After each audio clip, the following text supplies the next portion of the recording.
Peace and welcome to the culture right here on the Black Star Network. Folks, we got a great show for you. Let's talk about some of the latest developments in this whole case and situation with President Trump, former President Donald Trump, and retrieving those highly classified documents. Wall Street Journal and other publications have reported not just that these documents are highly classified, but they are certainly a threat to national security if they get into the wrong hands. We'll talk about that. Also, let's talk about the right for privacy, how Kobe Bryant's widow, Vanessa Bryant, has decided to take the LA County Sheriff's Department to court because of them sharing pictures, graphic photos of what happened to her husband, her daughter, and those 7 other individuals in that horrific helicopter crash. We'll break down the latest. Also, let's talk about balance, walking the balance between motherhood versus career. Serena Williams has announced this week that she is walking away from tennis because she wanted to dedicate more time for her family. And this once again has put the rights of women to make that decision to the forefront. I'll be checking in with Culture Crew member Shaquia McKenzie to give her take on how to walk that balance in the midst of so many different changes. And then later, can we talk about when words matter? How the state of New York has decided to change the use of the word inmate to incarcerated person. My question is, will it make a difference? We'll have that and a whole lot more, so stay with us. That's all happening on today's edition of The Culture right here on the Black Star Network. Let's go.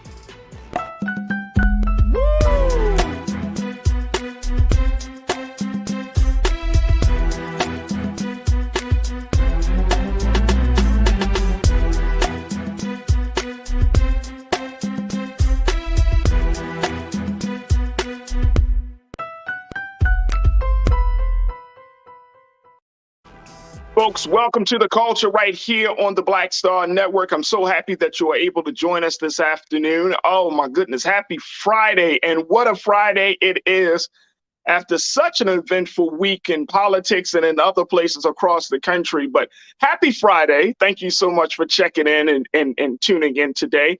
We have a lot of great conversations. But before we get to the conversations, I got to let you know, folks, we are on a drive to get your support. So make sure that you check us out at blackstarnetwork.com to support what we're doing here at Black Media like no other, where we're providing unfiltered, unapologetic commentary, news, information, and insight to shape your thinking about what's really important. And then, of course, as we've been doing here, to state our case that we can tell our own story. So just continue to show your support for blackstarnetwork.com. Just go to our website, and financially you can give through all of those venues of Cash App, PayPal, Venmo, and Zelle.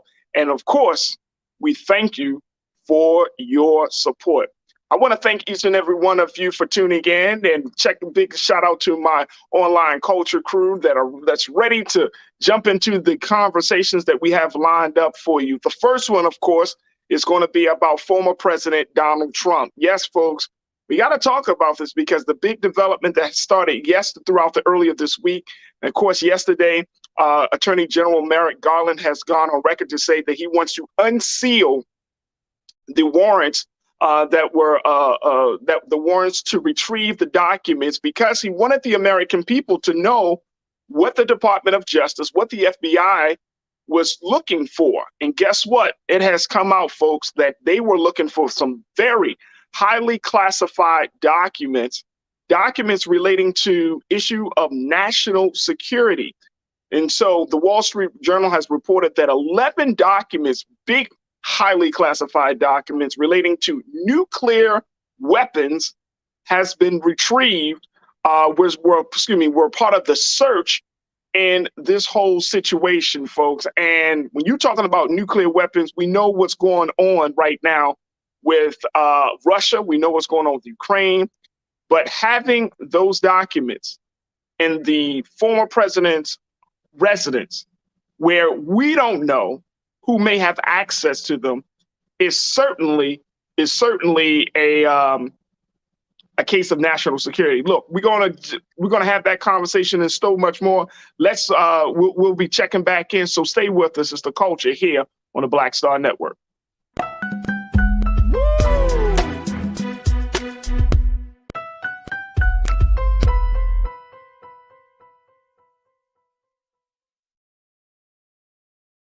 When we invest in ourselves, we all shine.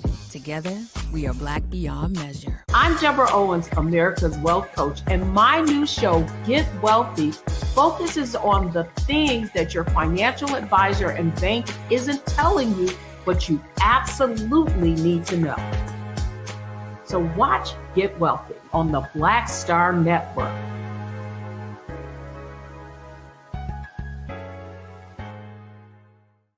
Hi, I'm Dr. Jackie Hood Martin, and I have a question for you. Ever feel as if your life is teetering and the weight and pressure of the world is consistently on your shoulders? Well, let me tell you, living a balanced life isn't easy. Join me each Tuesday on Black Star Network for a Balanced Life with Dr. Jackie.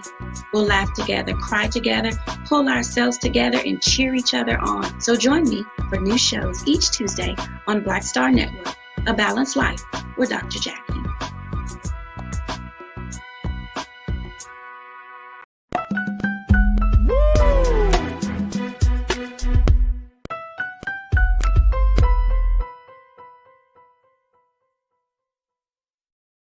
Hi, I'm Dr. Jackie Hood Martin, and I have a question for you. Ever feel as if your life is teetering and the weight and pressure of the world is consistently on your shoulders? Well, let me tell you, living a balanced life isn't easy. Join me each Tuesday on Black Star Network for a Balanced Life with Dr. Jackie. We'll laugh together, cry together, pull ourselves together, and cheer each other on. So join me for new shows each Tuesday on Black Star Network, A Balanced Life with Dr. Jackie.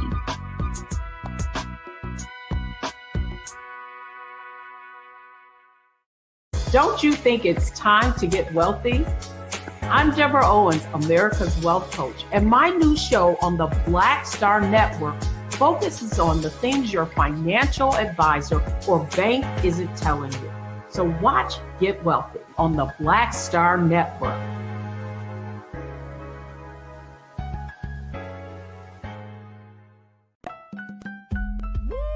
We're all impacted by the culture, whether we know it or not. From politics to music and entertainment, it's a huge part of our lives, and we're going to talk about it every day right here on The Culture with me, Farajii Muhammad, only on the Black Star Network.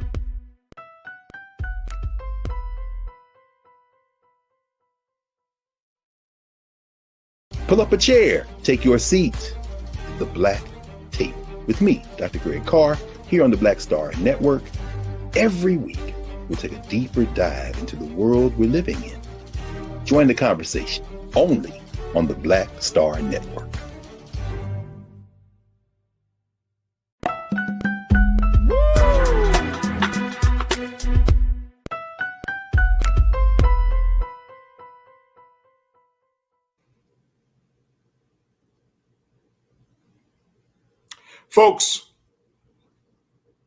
Folks, welcome back to The Culture here on the Black Star Network.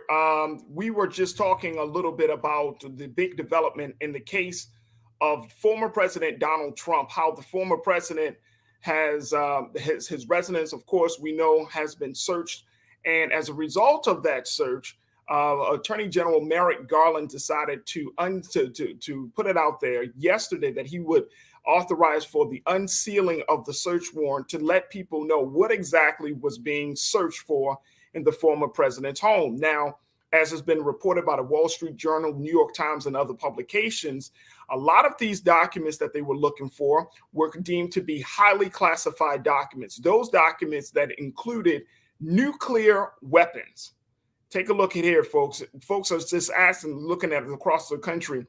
USA Today reported this. Not only will the fact that the search led to this, but the president himself has said that he would not oppose the release of the documents and that he's going to take it a step further by encouraging the immediate release of those documents.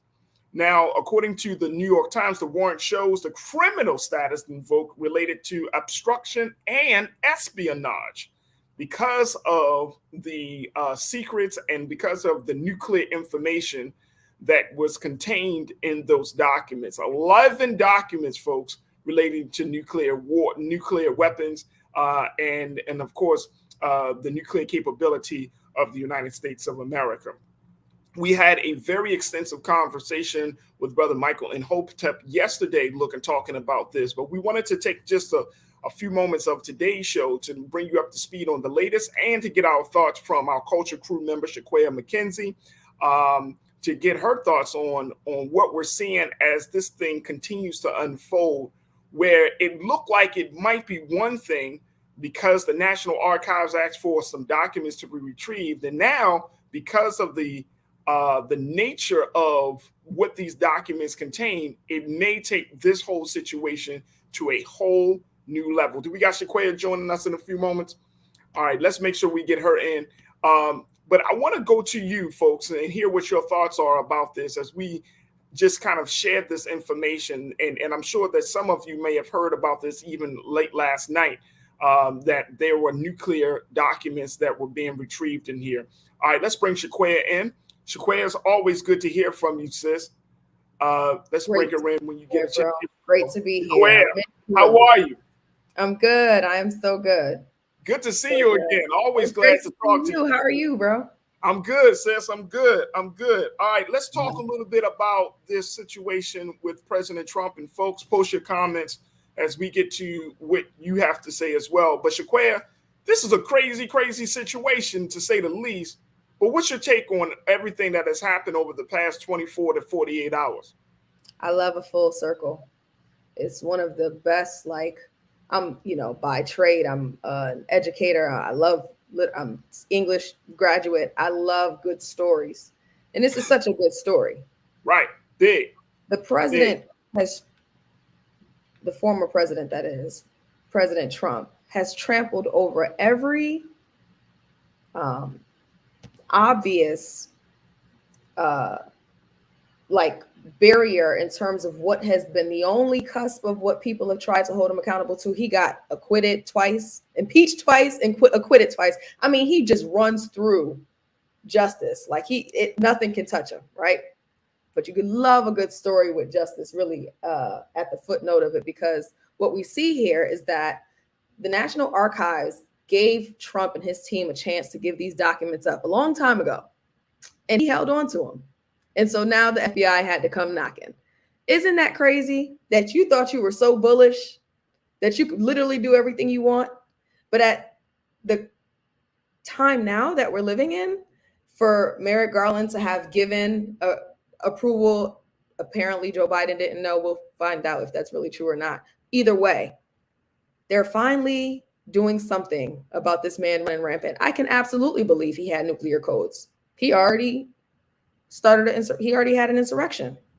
So for them to finally, do something on the face of justice and really pursue what, what is obviously behest at Trump's direction, which is really just causing further division in his country and really inciting what is near a civil war. Yeah. Let's do something about that. I love this story because it hopefully means that America can get something right. Our government can have people believe in the fact that it works, So that's my goal. That's my goal. Here's my take on this situation, Shaquaya, and you tell me if I'm wrong in thinking this. I mean, you just mentioned that. I mean, so much this president has gone through, and at the end of the day, he's still not being held fully accountable for it. Even though people know running his crib, but he still is not. There are no charges against him. I mean, right. New York has charges against him. He has a case in Georgia. There are different prongs of the justice system trying to get in to Trump and hold him accountable to the things he's done. Right. But I think this one is the closest to, in terms of his estate being searched and raided. And now, the Justice Department punting him the opportunity to be transparent about what's happening, right? Absent objection to the president. Let's unseal these search warrants and let's really let the public know what's going on, right? So I just really think, though, all jokes aside, this is sad. It's sad for America that a former president's house has to be raided, right?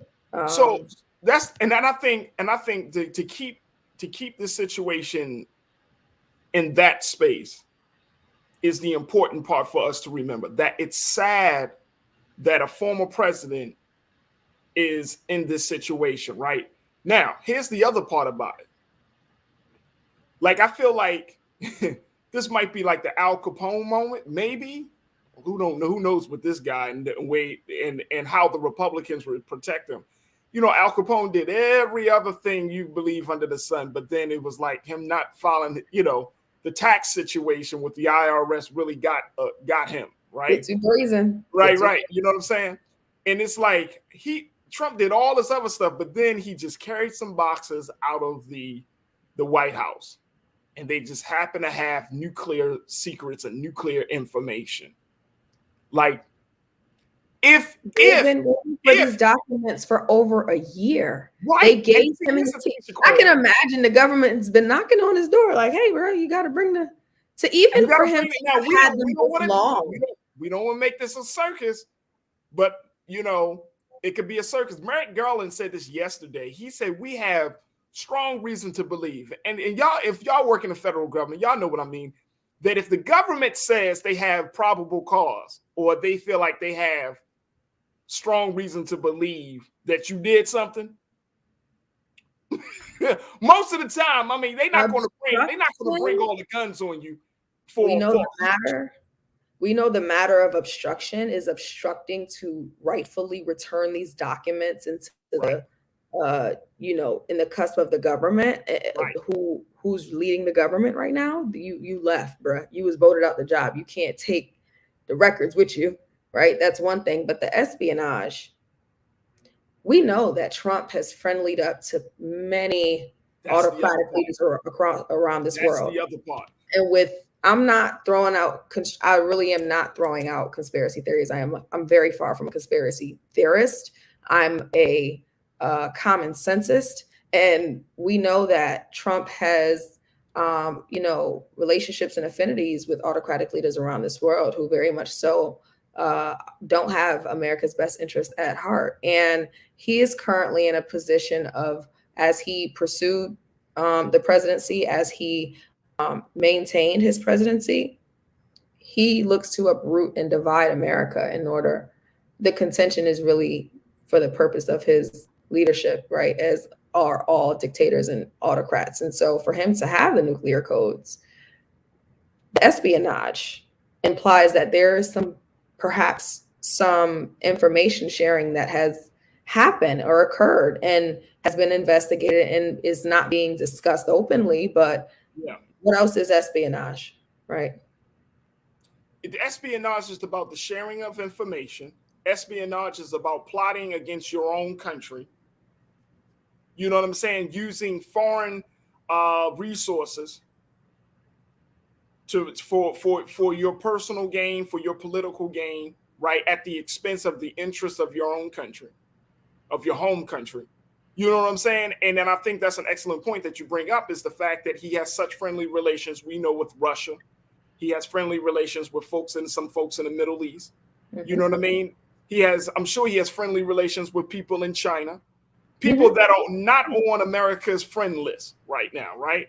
So it's like this guy has to do so much. He has to push the boundaries so far. And the sad part about it, the very sad part about it, is that we as the American people, we're being dragged through this when probably a huge number of us have already said, you need to lock this guy up. He's already a liability to the White House. Now he's a huge liability to the safety of our country. So it's almost like, and look, check it out, Shaquem. One of our loyal watchers, my man, Brother King Lee, he posted it in our comments, folks, and y'all share your thoughts. He said, very simply, I'm tired of talking about Trump. All he wants is attention. And King, I get it. I trust and believe I get it. We on this side, though, we do have to talk about it because these are the latest developments in this particular storyline. But I do understand, because we've already said at the very beginning, Shaquaya, this guy, I'm telling you, don't keep putting your money and resources and attention on this guy, because it's not going to be pretty.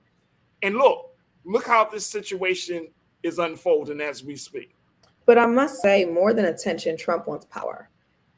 You know, that's why we do have to pay attention to him. He wants power absolute power. And he's willing to do anything, as you said, drag the American people into it, cause divisiveness. This has been his plan the entire time. There's a interview of him in 1996 saying in People magazine, if I ever wanted to run for president, I'd do it as a Republican because those people are stupid. And look what he's done to that party. And I do feel bad because they're not all stupid, but he's created such a propaganda supercharged cultic culture in the Republican Party that there is damn near nothing that the people who believe in him won't do. And we have to pay attention to that because they're 30-40% of this country. And let's be clear, we've already had several incidents related to the direct propaganda fueled beliefs and hate that are born out of that impact us. We have the mass shootings, we have Charlottesville, we have the things, right? And now we see and know that he has nuclear codes. So we have to pay attention. Like he wants attention and he's going to get it if he keep acting crazy. I think it's rightfully deserved. But aside, from us, as you said, Farajii, talking about the resources that have been put into in a vain sense, right? And holding Trump accountable and confronting the injustices that have been had under his administration from him directly, there is still a void of fully holding him accountable. And if the Biden administration, I can't even say it because I think rightfully so, they are separated by pursuit, by do jerk cause. Like this is about the Justice Department pursuing what is wrong, right? I'm not even going to say the Biden administration, but in main America, I think in like mainstream America, if the Justice Department was to indict, charge, and actually convict Trump of obstruction, espionage, and/or whatever is born out of this investigation, it might be associated with the Biden administration's, the Biden administration. Well, aside though, but what is reality? And what is reality? If they charge him, this is a full circle.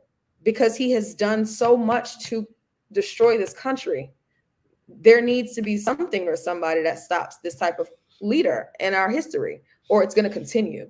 Right? No, here's my thinking, and this is how I always thinking. This is what I always thought. Trump is one man. He brings an idea. He represents an idea. He represents a philosophy. Mm-hmm. And now, at the end of the day, you cut the head off of this guy, another person is going to come into his stead, right? Yeah. So I get that part though, in terms of the Justice Department, the Biden administration. I get why they might be like, all right, we have to do this with great sensitivity because you do have 40% of the American people who are supporters of this ideology and of this man. So you don't want to, I understand that the conundrum, like you don't want to isolate them because then if you go hard on him, they're going to respond. Not necessarily, they may respond in violence because they're unpredictable. They may respond in violence. They may respond in terms of the election. They may in at the voters box, the ballot box. They may respond in a whole different way. So I get that part. But here's the thing. Last time I checked, the United States of America always promoted itself as not being afraid. You can go into other people's country, you can bomb the hell out of their country, you can take out their leaders, and you don't think about the consequences. You mean to tell me that you can't deal with an internal threat? You mean to tell me that you don't have the testicular fortitude to deal with this situation or the capacity? Or, I mean, come on. Then to check this out, if they don't deal with it, then what are you saying to the citizens here, us, and to the rest of the world? You're saying that lawlessness, that constitutional non-compliance, all of that stuff is acceptable. So that's the place they're in. So much has already been pacified and accepted. And that's why the buck has to stop somewhere. I think the Justice Department is doing, the due process is occurring with, a very intentionally strategic and compliant manner to have done this. I'm sure it took some time to even contemplate if they were even going to, issue or pursue and have issued search warrants for his estate. This is huge, right? To raid Mar-a-Lago. This is huge. Very big, right? Very big.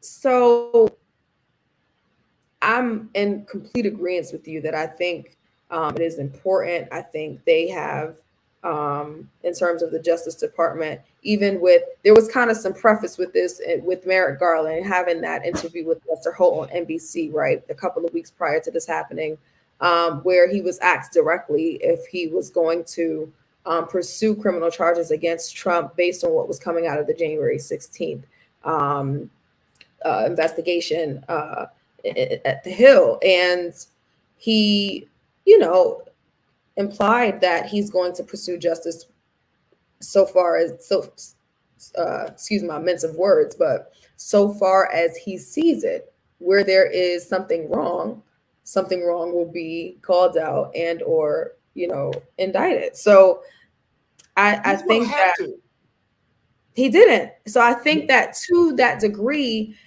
because there is such an extremism to the culture, to Trump culture, and to the Republican base, the majority of the Republican base, that there is not anything that Democrats can do, even though they do it and do righteous due process and transparently and strategically. I think that there's such an extremism that whether you do things the right way or the wrong way, there's still going to be the bite back of what that hatred and what that vitriolic determination to, maintain the status quo of what America is going to be what it is. Absolutely. And so things have to be done in order, as you said, to cement what this country stands for. If the very functions of the government as they are supposed to operate will, and if they won't, then we have a problem. Civil war, in terms of what's invoked by, the cultic culture, and then Trump being held accountable to that, and whether there'll be violence because of that, whether that happens, or if we don't have Trump held accountable and he gets to run in 2024, something has to happen, right? And let me tell you something: the system is bound to break.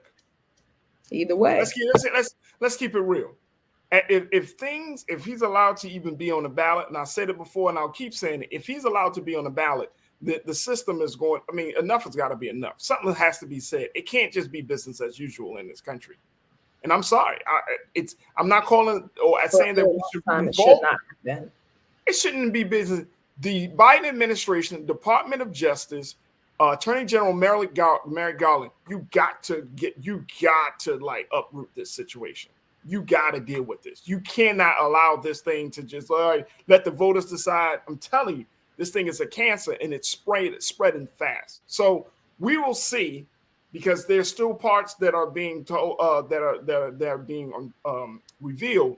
Mm-hmm. But the president said that he's not opposed to this situation, and it's going to be interesting to see how people respond to him. Let me just share with you very quickly what people are saying, and folks, it's mind-blowing. Jawan, you checked in. Jawan Yvette, you said, I'm patiently waiting for the indictments. There needs to be real accountability, or else he just becomes a martyr for his cult followers.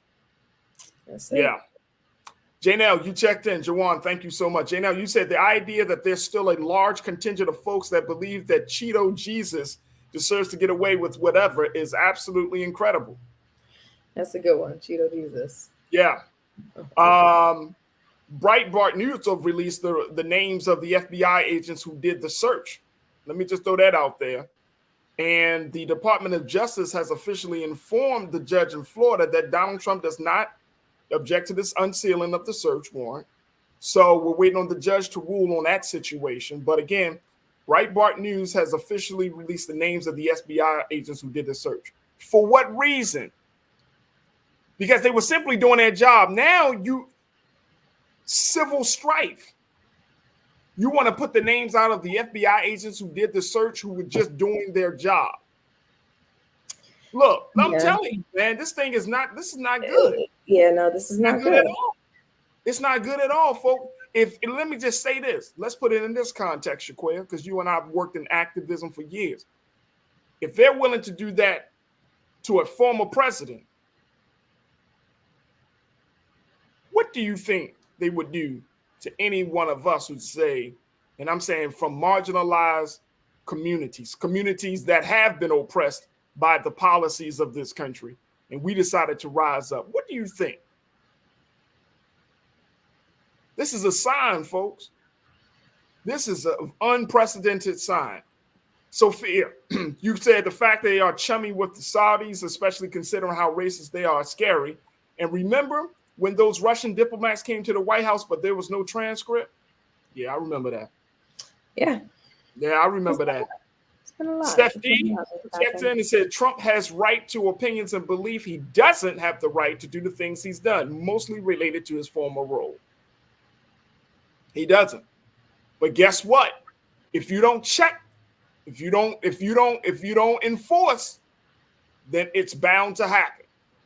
And if the GOP, and if y'all living in counties and cities and states around this country that are GOP controlled, send a loud message. The first message we can send is the vote message. The second message we can send is organizing.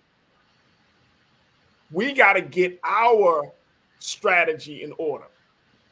There's got to be, because I'm seeing a lot more, Shaquille, in this situation. I'm seeing a very, very real breakdown of the American political system, the democratic system, the two-party system as we currently know it. We're talking about 2024 like there is a guarantee that 2024 is going to be a smooth situation. It's not. I don't think it will be, to be honest. And I'm just not. You're absolutely right. We're at a very, herring moment in American history. Yeah.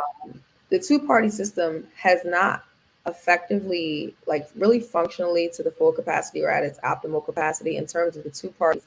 The purpose of the two parties is to ensure balance and productivity for the government. For the country, right? Yeah. There have been lame duck Congresses because they refuse to support anything the other side has. Both Democrats and Republicans are responsible for this, right? And so really, of course, the Republicans, absolute. And then there are exceptions to when things happen, such as them being able to get through the infrastructure bill, such as them being able to recently do something about climate, about health. And that's how we're supposed to function majority of the time. But we don't. The country has been breaking down for a long time. The country has been breaking down since the very beginning. If you consider and contend that we were built on a system that only served the wealthy class, and we are continuing to contend with what that means for us as a country. And this is the definition of it, right? And so this is, I think, just for us, because we now live in a more diverse society, whereas in any other point in American history, white people have always been the majority, and they still technically are right now, but they know that they're declining. This is the final fight, because that's really what's at the root of all of these issues. And when it comes to the Republican Party and the Democratic Party, right? It's about liberalism. It's about progressivism. It's about Black. It's about white. It's about the history of what this country has stood for: racism, white supremacy versus, opportunities for all. That's really what it boils down to. And there's different. Going to be a fight. To add to that, and then to add to that, Shaquille, it's also about classism and capitalism. Of course. Because if he wasn't who he was, then we wouldn't probably have gotten as far. Because he's Donald Trump, because of the classism there, because of the meritocracy that's there, because of the capitalism that's there, he's been allowed that privilege. He's been given that space to do what he wants unchecked, right? Mm-hmm. Even though all these years that you've seen him in office, or not just office, but just in business in general, there have been questions about how he gets his money, who he gets his money from. All of these questions have been looming over Donald Trump's whole political and business career. Mm-hmm. But yet he goes unchecked. So his case speaks to all of those different situations. And folks, we're going to take a quick pause. When we come back, we're going to switch gears a little bit, but I do want to make a correction. At the beginning of the show, I said 11 documents, and I want to correct myself. It was 11 sets of documents, of classified documents, 11 sets. So that means it's not just 11 pieces of paper or anything. 11 sets of highly classified documents that were recovered by the FBI in that search of former President Donald Trump's home in Mar-a-Lago. So I did want to correct myself and make that distinction. All right. All right, folks, look, we're going to see how this situation continues to unfold. But up next, as we move forward, let's talk a little bit of something about privacy, the right to privacy. I want to get Shaquaya's thoughts on the case of Kobe Bryant's widow, Vanessa Bryant, and how she's decided to take the LA County Sheriff's Department to court because of them sharing graphic photos of her husband's death, her husband and daughter's death from that horrific helicopter accident, and how this speaks to the right of privacy. This speaks to being sensitive to one's to the wishes of a family. It's a lot. It's a lot. We'll have that conversation, and of course, we want to have that with you. So stay with us. It's The Culture here on the Black Star Network.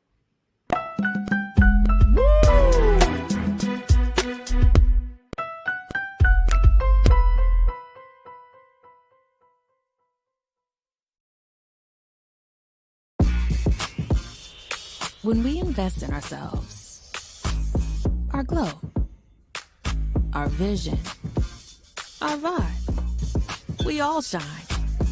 Together, we are black beyond measure.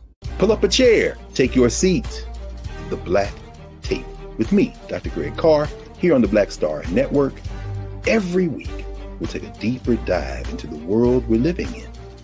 Join the conversation only on the Black Star Network. I'm Deborah Owens, America's Wealth Coach, and my new show, Get Wealthy, focuses on the things that your financial advisor and bank isn't telling you, but you absolutely need to know. So watch Get Wealthy on the Black Star Network.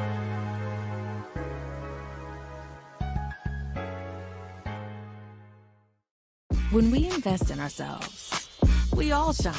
Together, we are black beyond measure.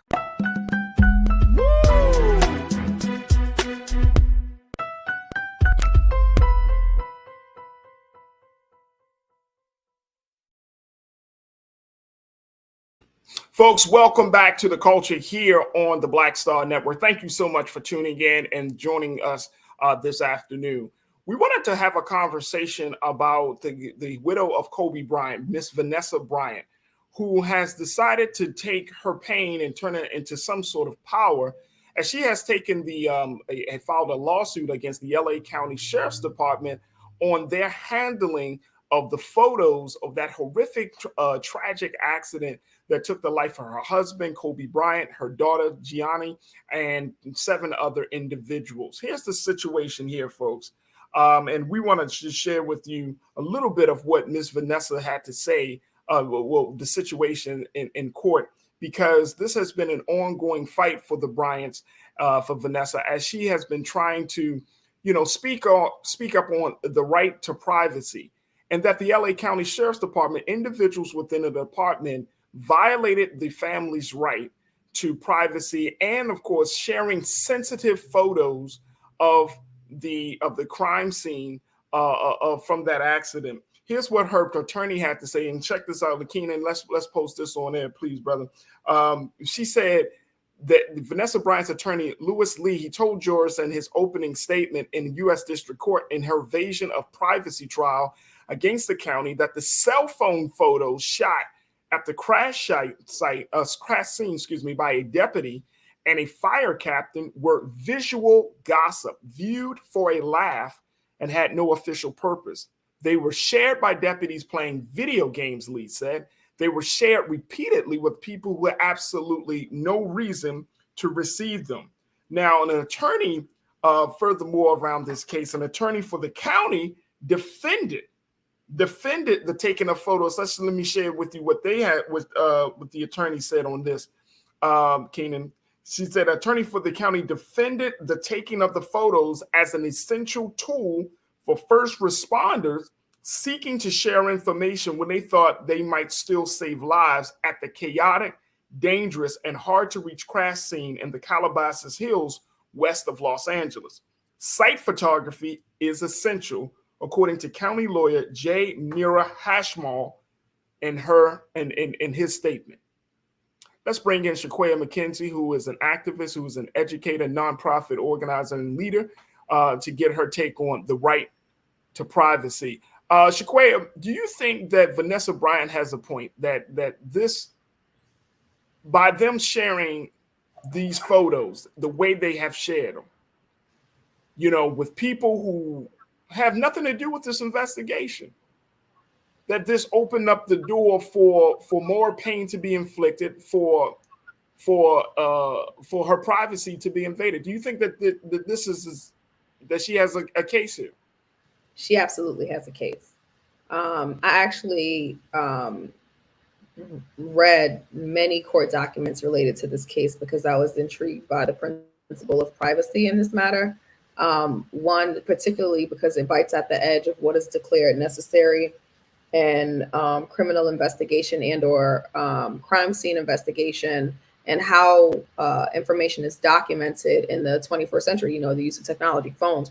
We take everything with our phones, and there poses a problem with privacy because of that. And I think that there need to be guardrails established in criminal investigations in general, whether it be crime scene, anything related. There just needs to be an accountability for people to not share sensitive information. And how best do you do that? Ensure they're not using their personal devices, right? But aside from the technicality of this and my interest in like a legal sense, it's absolutely her right, and she should be pursuing this case, and she has a solid case, because the matter is that the information, the pictures that were taken related to this crime scene, or related to this crash, in which they, I guess, are countering that the importance of taking the picture was to see if they could save lives. That wasn't the matter that she's pursuing. That is not the matter she's pursuing. The pictures were shared with very random people in a very sick way, period. There are incidents with some of the police showing the pictures to bartenders when they sat at a bar drinking beer, laughing about thinking that what they saw in a burnt manner was Gianni's body.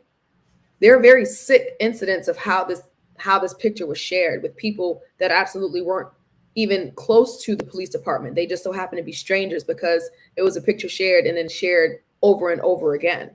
So when you get into the court documents and you realize how far the investigation went, and realizing how far the picture went, and the way in which it was shared in these very social settings, because it's a matter of celebrity, it became sick, where you're talking about looking at a picture of burnt bodies, but because it's Kobe Bryant and his daughter, it's interesting, right? And it's sick. And she has the right to pursue this case because of that. And the police department there should be something established from this case that prevents this from happening again. We wouldn't want any of our loved ones who are in an unfortunate situations, the image of that to be paraded. And that's just, that's really the moral principle of what this case boils down to too. It is, and I think she has a strong case. I think it is a moral principle, and I want to, Lewis Lee, her attorney, said that learning a month after the crash about the photos circulation, not from the county, but from the LA Times, that she learned this from another publication, not from the people that were supposed to investigate the crash. Her attorney also said, and this is what he played in court, Shaquaya, he played the jurors a security video of an off-duty sheriff's deputy drinking at a bar, showing the photos to the bartender. Exactly. The lawyer then showed an image of the men laughing together later. Now, her attorney described firefighters looking at the phone photos 2 weeks later at an awards banquet and showed the jury an animated chart documenting their spread to nearly 30 people. Yeah. I mean, this is on so many levels. This is sick. Wrong. It's just wrong. It's just wrong. Like, you're showing. At the very least, the people without the moral fabric to protect this type of information should not be in positions as police officers. At the very least, they have to be fired. Pensions taken. It's sick. It's sick. I mean, I think some people publicly, I've seen comments about Vanessa taking this too far and just like, what does she expect? She expects her privacy to be respected. That's what she expects. That's what anybody should expect. So I just don't think why this wouldn't be something that should advance in a legal, outcome. So this speaks to something else that I think that we should kind of bring up, because people say, well, we need to see the bodies. And we want to take a quick pause, but when we come back, I want to get for who take things with cameras. That's what they're for. You as a police officer protecting a scene or just arriving to the scene, use your walkie-talkie to call somebody. I don't know. Maybe I'm just not. I don't know. I don't get it, because and I think this is a very, very extreme case of celebrity worship. You know what I'm saying? When you have a celebrity of this nature and a tragedy of this nature, and then you're like, let me see how I can capitalize of it. Let me take videos. Let me take pictures so I can sell them to the tabloids, or so I can sell them to TMZ or something like that. And I mean, not even thinking about the humanity of this whole situation, right? It's like, and we got to talk a little bit about it, because I know that even when the Uvalde situation, when those children were shot dead, people was like, well, we need to see the photos. We need to see the photos. And it's like, why are we in a place where we have to see dead bodies? So desensitized. You know what I'm saying? And I know that's a big conversation. So I want to take a quick pause. When we come back, we'll continue the discussion with Shaquaya McKenzie, get her take. And of course, I want to hear from you folks. So post your comments on this. Do you think that Vanessa Bryant has a case here with this right to privacy versus the LA County Sheriff's Department? Share your thoughts with me and stay tuned. You're tuned into The Culture here on the Black Star Network.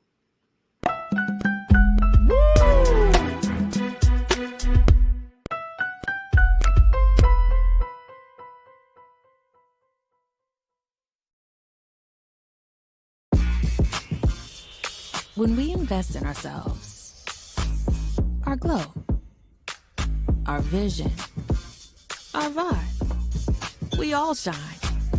Together, we are black beyond measure. Pull up a chair, take your seat.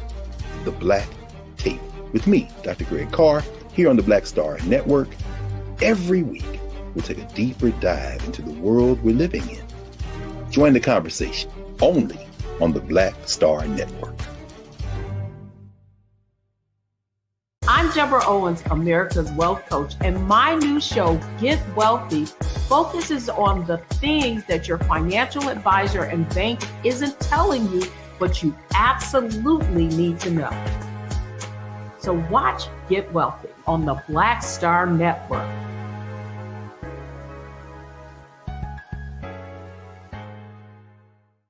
Hi, I'm Dr. Jackie Hood Martin, and I have a question for you. Ever feel as if your life is teetering and the weight and pressure of the world is consistently on your shoulders? Well, let me tell you, living a balanced life isn't easy. Join me each Tuesday on Black Star Network for A Balanced Life with Dr. Jackie.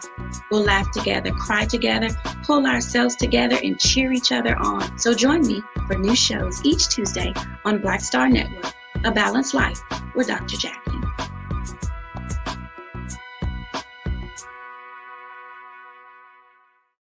When we invest in ourselves, we all shine. Together, we are black beyond measure.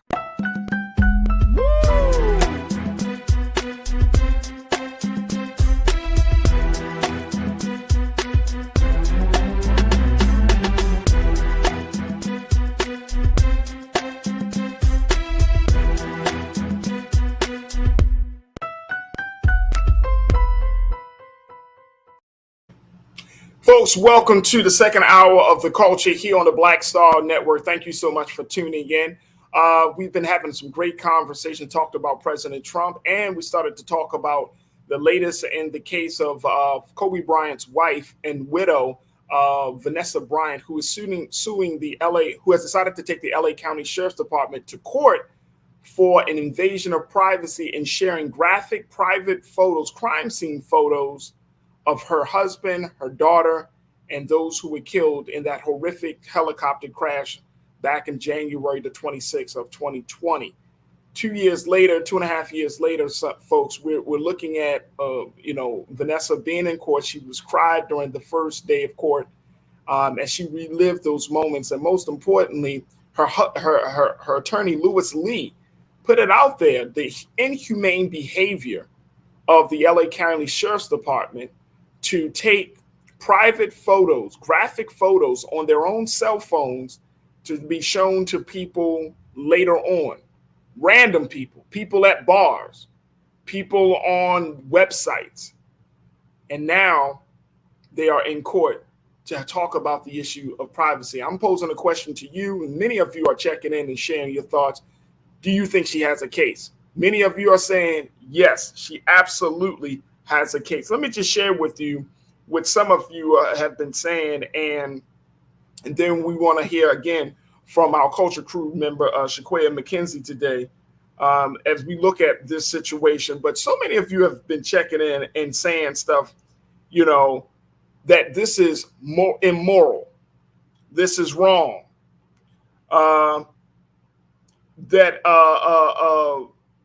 That this is another case of dirty cops mingling. Natasha Surge, I see that you said this is the third story this week that you heard of dirty cops doing crazy things. Yeah. RJ McKenzie, you said, yeah, she needs to be respected and has the right to sue those folks. RJ, you are absolutely right.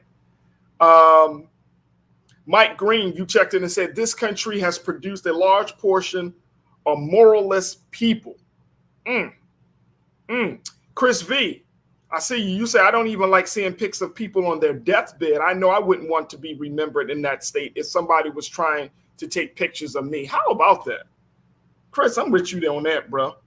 And Carmen, I think you hit the nail on the head. This is absolutely, Carmen Collins, you checked in and said, trauma, porn, foolishness.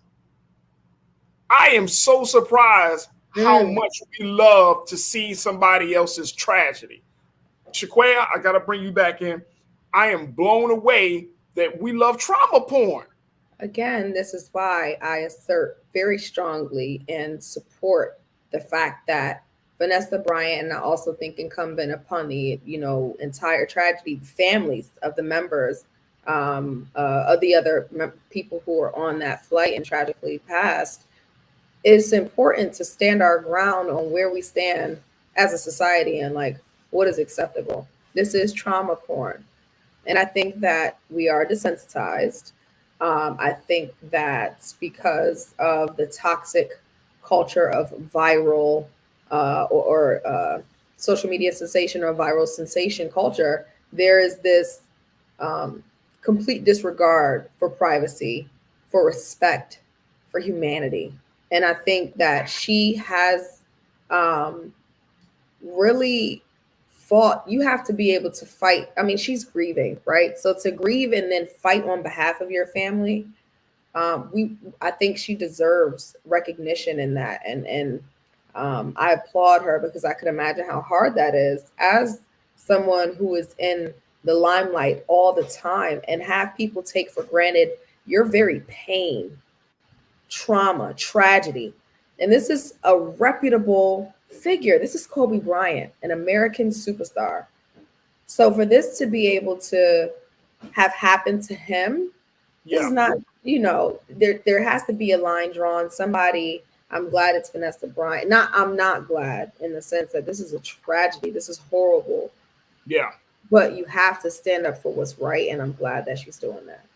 I'm glad she's doing it too, because I think it opens up the conversation for us to look at ourselves. That because we are in a country, we love violence. And these are things we can't deny, folks. We love violence. We love trauma. We love drama. We love, and I mean, and it's sad, but this is the stuff that it's like what they term clickbait. This is the stuff that gets people going. We just love conflict in some way, shape, or form. You know, it's a part of the mainstream American culture. It's why, you know, think of how people of color were lynched and it was made postcards, right? Like we've always had this underlying sick love for, you know, death, and I'll just say it plainly, death and violence, and it's something that I think mainstream American culture and what we see through movies and media on a day-to-day basis just continue to perpetuate that. There's a great principle in this case that when it comes to real life, we have to regard that. I don't think it's going to go anywhere in American culture anytime soon, though. Yeah. And so, unfortunately, it will continue to be perpetuated in real life. But instances where we can speak to virtue and hopefully hold ourselves accountable in a higher moral regard as a society, we see that, right? We'll just have to continue to do the work. And again, I'm really impressed that Vanessa Bryant and her grief and her overcoming tragedy is standing up to this situation. Oh, absolutely. Absolutely. Janelle, you checked in on our YouTube page, and you said she may have a case, but she will not get the justice that she deserves. There's a very long history of celebrity death pics and horrible trauma photos that nobody ever gets justice for. How about that? How about that? Death pics are commodities in America. They're worth a lot of money. If you get death pics in the wrong hands of a person that just want to capitalize off of the tragedy and trauma of other people, you can get a lot of money. You know what I mean? Like the first pic that popped up in my head, Shaquia, was like the pic of Malcolm X or the pic of Dr. King when they were playing, right? The pic of Huey Newton. You know, when we think about, you know, when we think about that, the death pics of people that we look up to, that we hold people in the high esteem for, and we see that. For example, you know, they talked about the actress Anne Heche, who was in that fiery car accident last week, how she's brain dead, right? And I'm sure somebody right now in the hospital are just trying to figure out how they can get a picture. It could be from a nurse. It could be from somebody, you know, cleaning the hospital. Somebody is close to it. Take a pic, sell it. It's like human life is no longer considered to be or deemed valuable nowadays. You know what I mean? And there is a moral side to that just as much as there's a legal side to it. You know what I mean? Like, it's just and it's unfortunate. And that's a part of our culture. That is a part of our culture. And somebody got to say, no, enough is enough. And I'm glad Vanessa Bryant is taking this situation to court. Yeah. I mean, like RJ McKenzie said in the comments, violence is American is cherry pie, right? And unfortunately, it is something that, you know, we've gotten used to. But, and I do agree with Willie Frazier, who also said, do we love it or are we conditioned to accept it, right? Just like a song you hear, you don't like it, by the 10th time you hear it, you know it and you sing it. That's it. Yeah. That's a great point, Willie. Yeah, that's a great point. You know what I'm saying? Yeah. And if you know, I just would not want to see somebody who like Kobe Bryant and his daughter or anyone else in that state. I mean, if you look at the pictures of that helicopter crash, just the crash, the thing exploded, folks. It exploded. So why would I want to see body parts? And that goes the same thing for these national tragedies we've been hearing, Shaquia, that there was a huge conversation around the country about, in order to appeal to the Republicans, we should show the pictures of the dead bodies of the children. Yeah, no, that was absolutely. Why would I want to say that? Who wants to see dead bodies. The concept of it doesn't move them. Why would the pictures? Right. You're just really degrading the memory of these children by trying to use their last, most vulnerable moments in the aim of trying to convince a mind that doesn't want to be convinced. You know, I think that there are a lot of suggestive upend about what should be done in manners of trying to make points. And sometimes there's just no point to be made because whoever doesn't want to receive it doesn't want to receive it. So I think that we, as you said, and regarded, you know, other high figures, we've gotten used to seeing things like that. It's never acceptable. However, and in this case, particularly because there were children involved, it's we gotta, both for the Uvalde situation and for this situation with the Bryants and all of the other children, the other players from her team that were on the plane and their parents. Why would we, you know, steep that low as a country? Absolutely. That's what this is about. I hope she wins. Absolutely. Chris, you bring up a solution that I think that we may see coming out of this situation. We may not see, but I think it's an interesting thought. Chris V, you checked in and said, the only thing I could see coming from this case is some politician using this as a way to draft a bill to hold servicemen, police, firefighters, hospital workers, etc., accountable for leaking pics. At the very least, I would hope that's a solution. That's a possible solution. The sad part about it is that you got to even come up with a bill to tell people to respect the privacy and the humanity of other human beings. You know, if we got to get into a space, Shaquaya, where we have to start to legislate human behavior, just legislate morality, legislate care, legislate empathy. The wheels have been off. The morality wheels have been off in America from the beginning. So we do have to legislate it, unfortunately. We do. We had to legislate the fact that we should be considered human.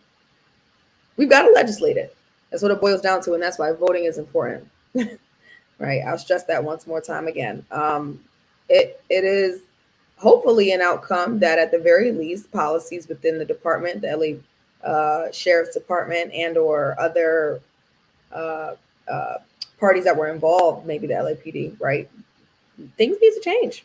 I just personally think as it pertains, again, as I said from the beginning, the legal background of what should or could be implied from this case, if she wins, is really interesting. And it means that some things that need to be changing in the more arcane and archaic aspects of how police departments are run, or just loose, not even arcane or archaic, loose. They need to tighten up, and hopefully that would be an outcome of this. Absolutely. Willie, you said my pushback, my brother Farajii Muhammad, is the same as Emmett Till. You may not want to see it, but we must shock the conscience of humans. Well, here's my response to you, Willie, and I understand that point. My thing is that we're not dealing with this is a new time in America, right? When we saw Emmett Till, the culture was already in a very conservative space, right? You didn't see violence as rampant as it is today. It wasn't on TV. Our children weren't exposed to it. Like, the culture was totally different back in 1955 than it is in 2022, right? Now, when you have Congress people or leadership that won't even admit to the truth, even though it's blatant. You see what I'm saying? Like, we're dealing with a whole different mentality among political officials and leadership in this country. Back in 1955, they could say, okay, yeah, that's that. Okay, you're right. Now in 2022, a joker can look at a situation and will tell you and lie to you in your face that it's not happening. And you can't even start having a conversation with a GOP person or Democrat if they can't even admit what's blatantly happening in front of them. You can't appeal to their moral sensibilities. I can't appeal like after January 6th, folks, and this is how I felt, Willie. When I heard them Republicans say that they were visitors and tourists, and now when we look at how they still are in a state of denial about everything from Trump to what's going on in this country, how can you appeal to their moral sensibilities? There's nothing to appeal to. It's void. At There's this no point, moral sensibility.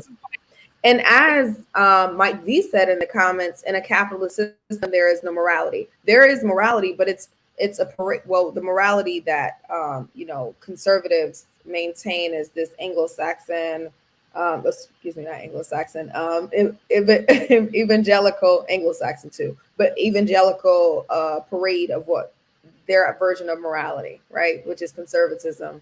But it is, we know, based on, again, on patriarchy, white supremacy, all the things. Right. But I do think there is a sense of, with there being more, in capitalism, it boils down to who is in control and who has power.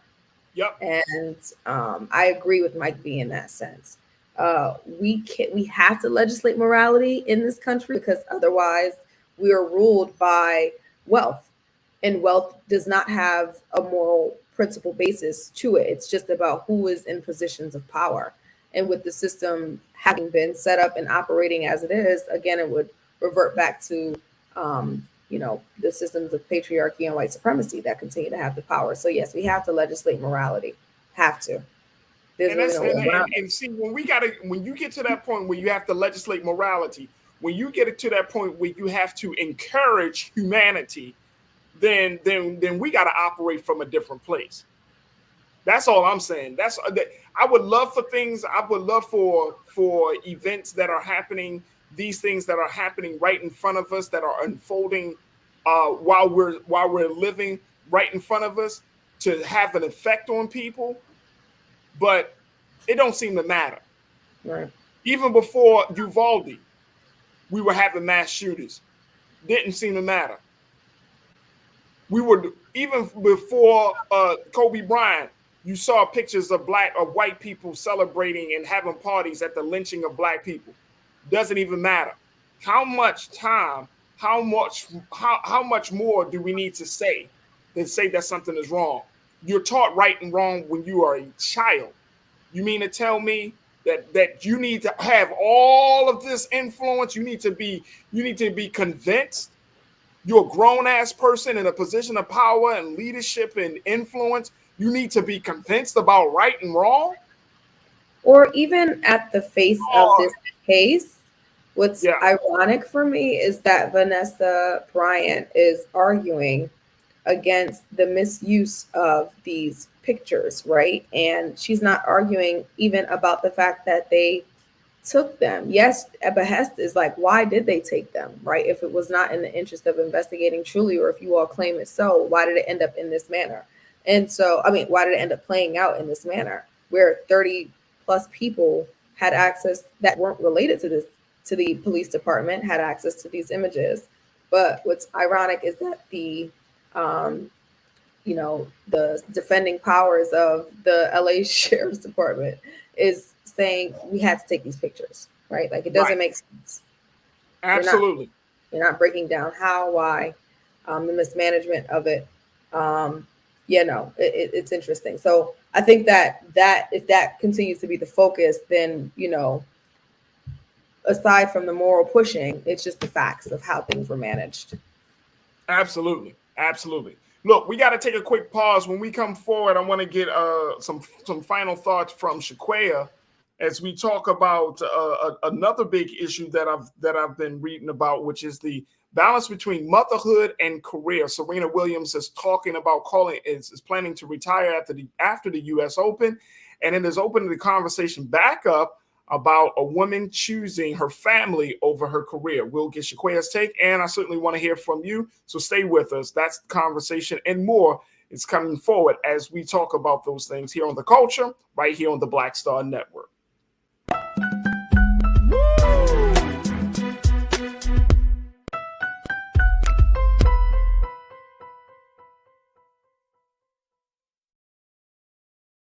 I'm Deborah Owens, America's Wealth Coach, and my new show, Get Wealthy, focuses on the things that your financial advisor and bank isn't telling you but you absolutely need to know. So watch Get Wealthy on the Black Star Network.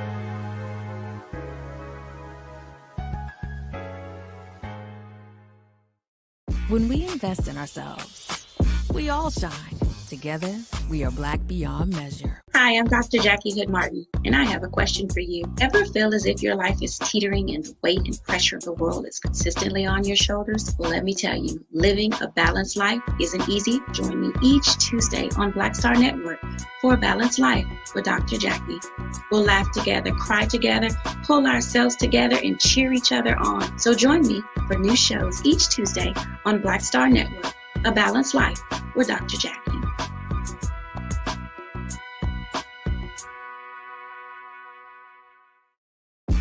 When we invest in ourselves, we're investing in what's next for all of us. Growing, creating, making moves that move us all forward. Together, we are Black beyond measure. Pull up a chair, take your seat. The Black Tape with me, Dr. Greg Carr, here on the Black Star Network. Every week, we'll take a deeper dive into the world we're living in. Join the conversation only on the Black Star Network.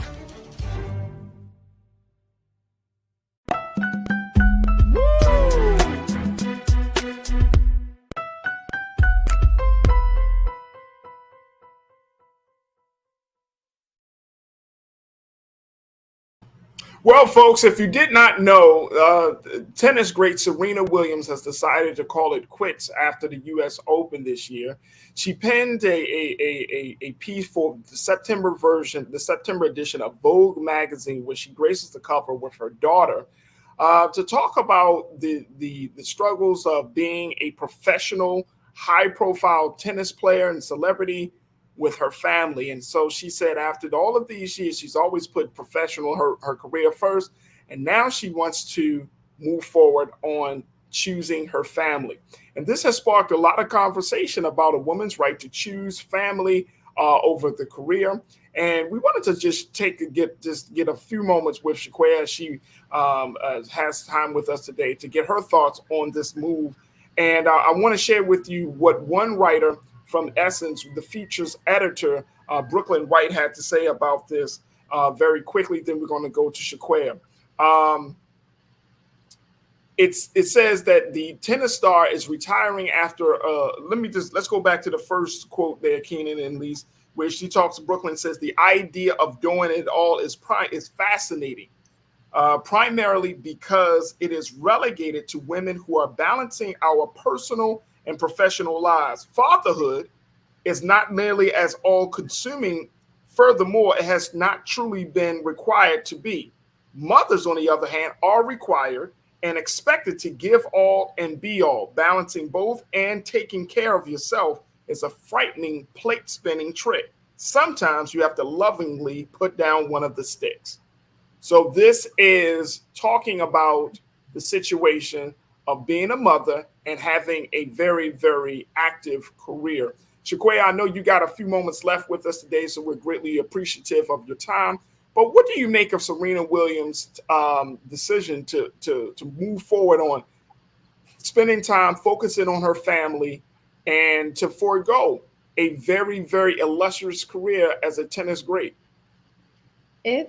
One is personally striking because as a mother of a 1 and 3-year-old, now managing my own career and business, it is.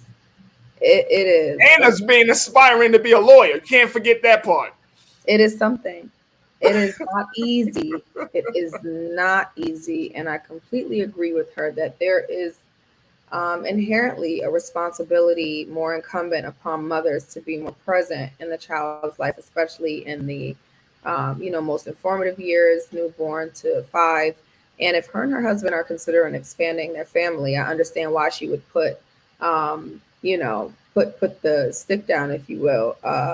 She has accomplished more in a lifetime than many athletes dream, right? So even in the face of that, she deserves to be able to have that space to have her family and have peace. And, I understand maintaining her as an athlete, maintaining your body is a job within itself. So wanting to still do what you love, I can imagine. Knowing though that you want to experience having a family, and you feel the responsibility necessary to be present in that, is a hard decision to make. But I honor her decision.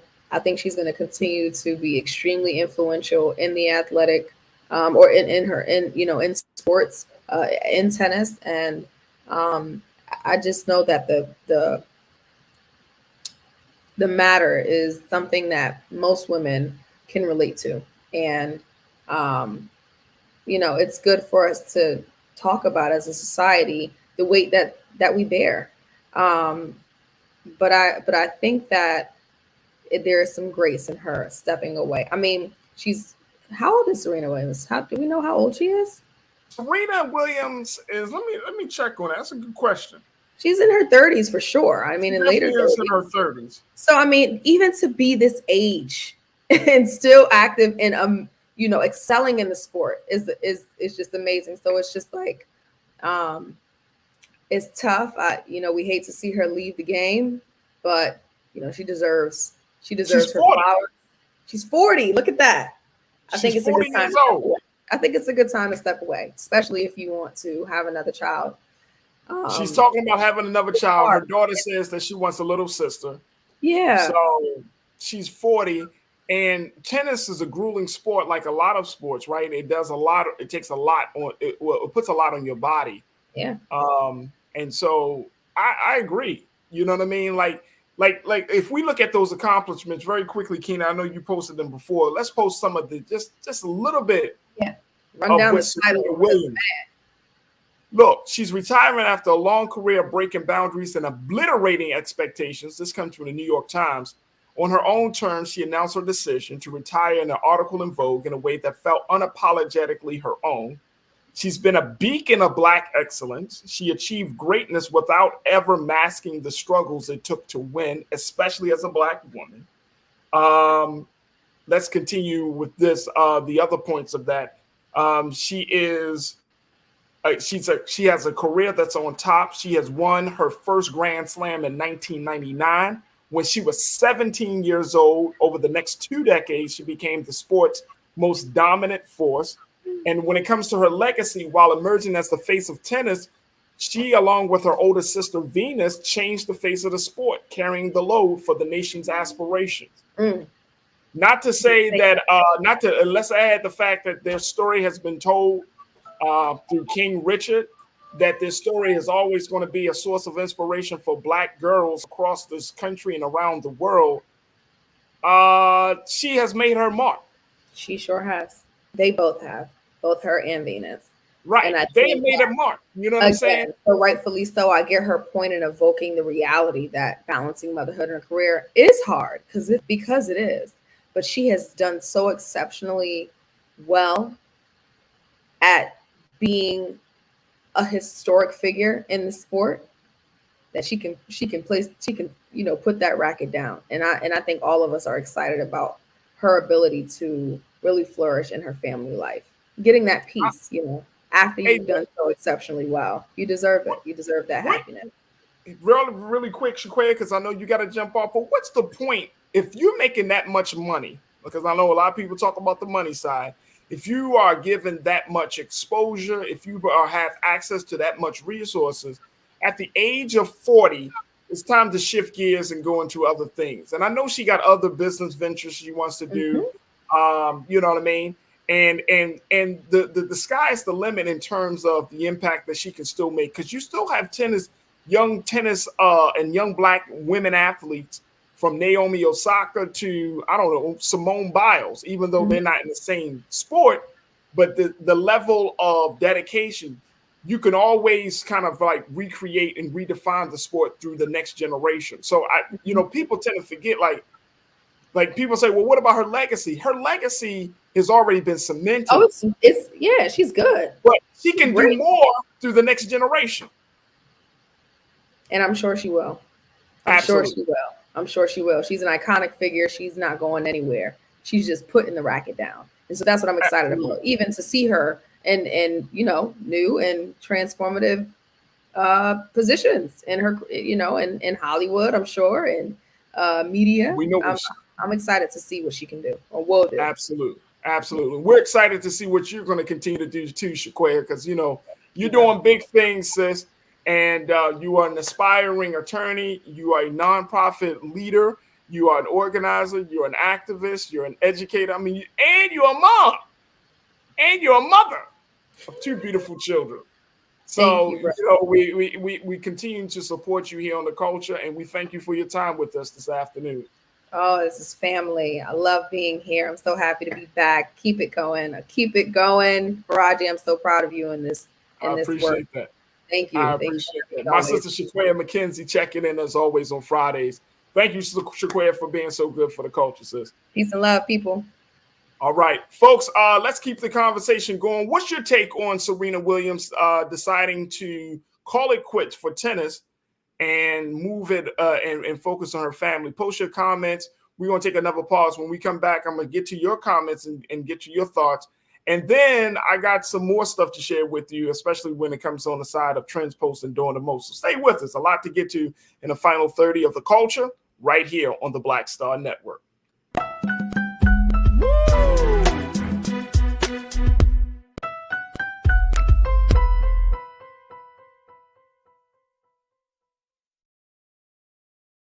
I'm Deborah Owens, America's Wealth Coach, and my new show, Get Wealthy, focuses on the things that your financial advisor and bank isn't telling you, but you absolutely need to know.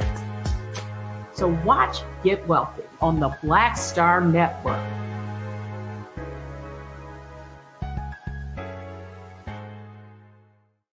When we invest in ourselves, we all shine.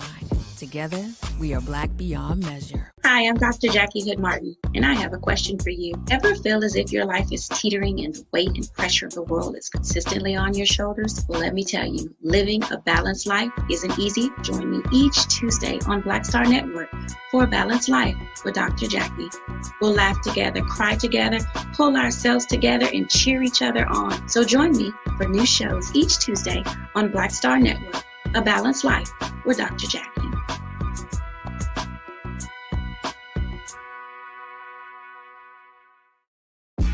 When we invest in ourselves, we're investing in what's next for all of us.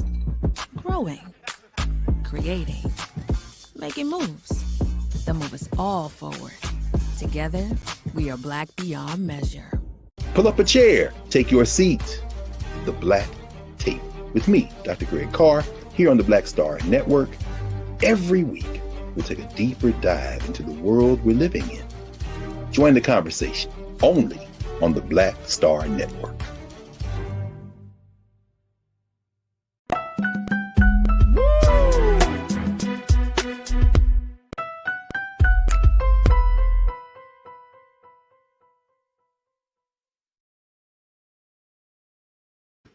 Folks, welcome back to The Culture here on the Black Star Network. We've been talking about Serena Williams deciding to call it quits as she penned a conversation with Vogue magazine. And Keenan and Lise, when y'all get a chance, let's see if we can pull up a picture of that cover of Vogue magazine, the September edition, to see the beautiful Serena Williams and her daughter. But in that piece, she talks about the fact that she's deciding to do this because she wants to focus on her family.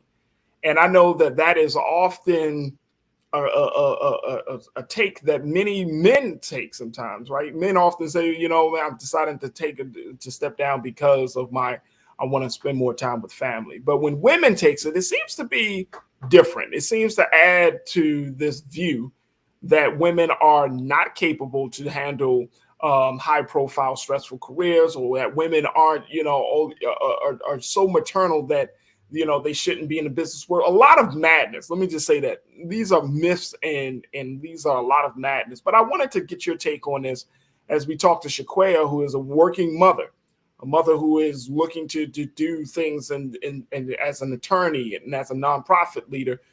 What's your take on Serena Williams' decision to say she's calling it quits at the age of 40 to spend more time on her family? Post your comments on YouTube, Facebook, and on other streaming platforms so that way we can hear exactly we get directly from you. Let me just share with you what people have already started to say about Serena Williams, and I appreciate y'all for checking in.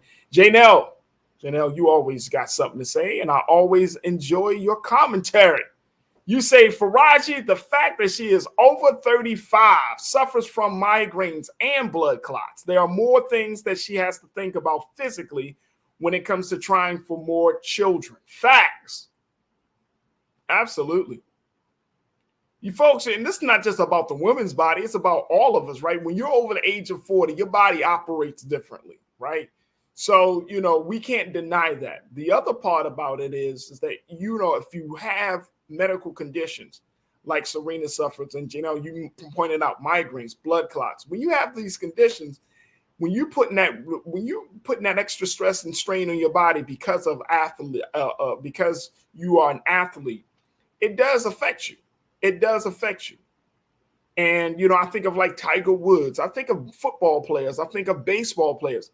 I mean, yes, athletes make a lot of money. Athletes play for a short period of time throughout the year. But then at the end of the day, their bodies are always feeling something, right?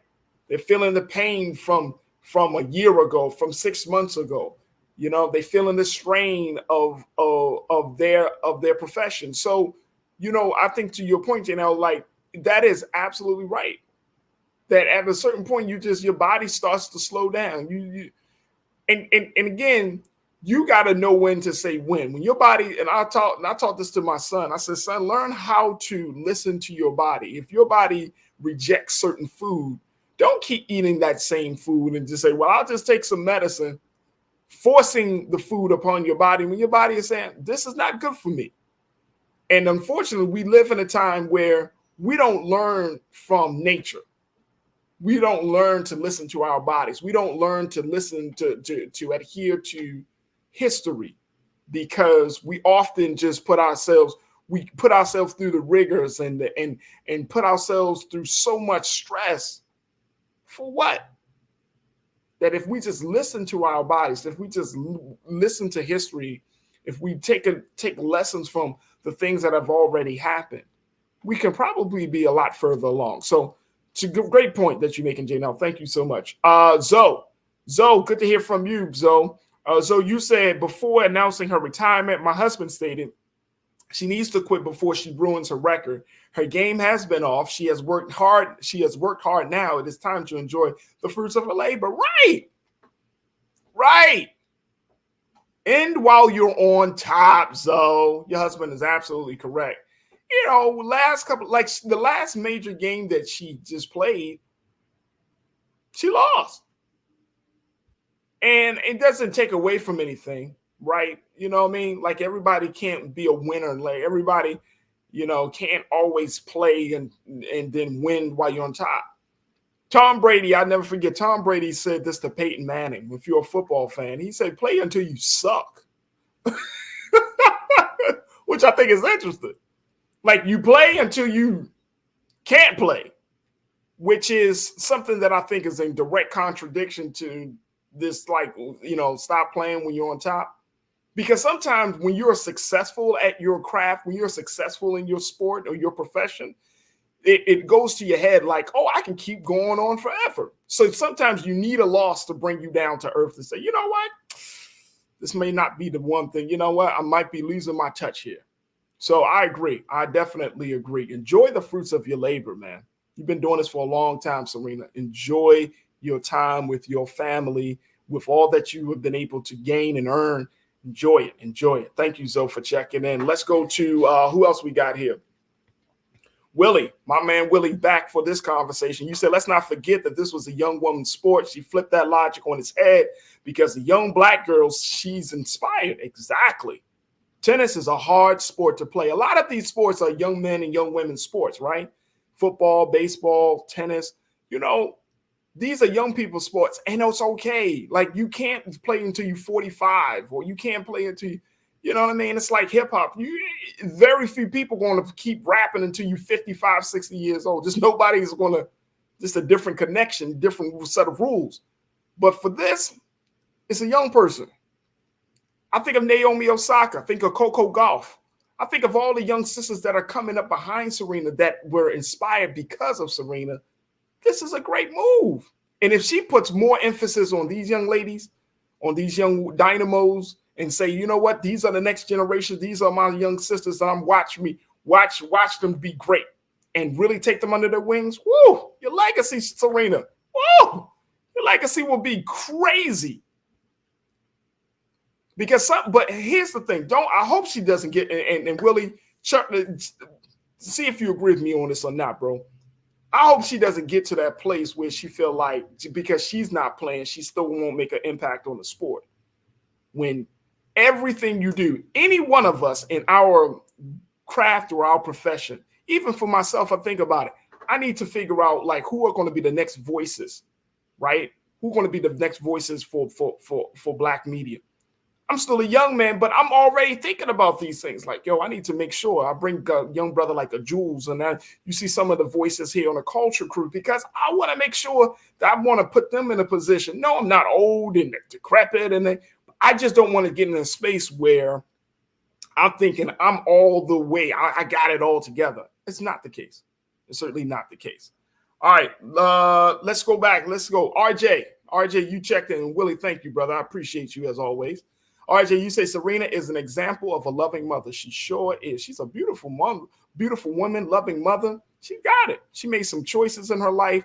She's further along in her life. She's absolutely doing that. John Tay, thank you, RJ. John Tay Lee, you said that's her real legacy, the future Black players that she will influence and already influencing. Absolutely. Absolutely. Your legacy is in those who are coming behind you. Your investment in those who are coming behind you. Sophia, thank you so much, John Tay. Sophia, you checked in and said, Jesus, what more does Serena need to prove? There's not many people with her resume, so those people can shut up. I don't think anybody's going to doubt her for that. You're 40 years old. You've broken all these records. You've made this cultural impact. I don't think anybody can say anything. Shit, half of the people that talk can't even get them out there for one game, let alone playing all these other games. Y'all, you know what I mean, Sophia. They not. Please, if you are trying to say Serena is still not a transformative player, something is absolutely wrong with you. She has taken the way Serena has taken tennis. You could put her up there with Arthur Ashe or John McEnroe. What's the other woman's name? Martina Navratilova. Like, these were the names of people when I was growing up with tennis, right? Serena Williams and Venus Williams, they took tennis to the whole new level, like Tiger Woods took golf. It's just like, whoa, and they took it with a hip hop flair. You know what I mean? They with a blackness to them. Serena's comes from I think she's from Compton, if I'm not mistaken, but she came from the hood to greatness. So yeah, I'm with you on that one, Sophia. Nisa, 1971. Thank you, Sophia. Good to hear from you, sis. Nisa says Serena is the exception and has dominated her field. I'm so excited for her and her family. Best wishes to the queen. Absolutely. Really, really excited for her. Thank you, Nisa. Allison, you checked in and said Serena was a childhood phenomenon. She also has staked her claim in the overall tennis sport. She has many other ventures that she can focus on. Yeah, this is not about money, because I know a lot of us will be like, well, she got them, maybe some of them. It's not about money, folks. Once you get to a certain level, it's not about the money. It's about impact. It's about power. It's about influence. For me, if God blesses me with a gobs amount of money, it's still going to always be about impact. Impact is the best thing. It's like, well, why go through this life if you're not going to impact somebody to do something great, just to be better? It's about impact for me. Damon, my man, thank you, Allison.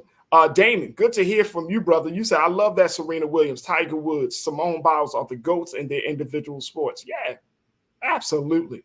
Regardless of how you think about Tiger Woods, you can't say he hasn't transformed golf. Simone Biles. Y'all remember, this is the sister that I remember watching. I was always amazed by was the sister named Dominique Dawes. Y'all remember Dominique? Dominique Dawes was that sister. She was from the DMV. She's actually doing teaching. She's teaching the next generation of gymnasts and she's phenomenal. So before there was Simone Biles, there was like a Dominique Dawes, man. I used to love watching her. So big shout out to all of them. And Carmen, you checked in and said she will continue the legacy. Absolutely, Carmen. You're absolutely right. Shalinda, you said my late husband used to tell me that he only leave me for two other women, Serena Williams and Aunt B from the Andy Griffin Show.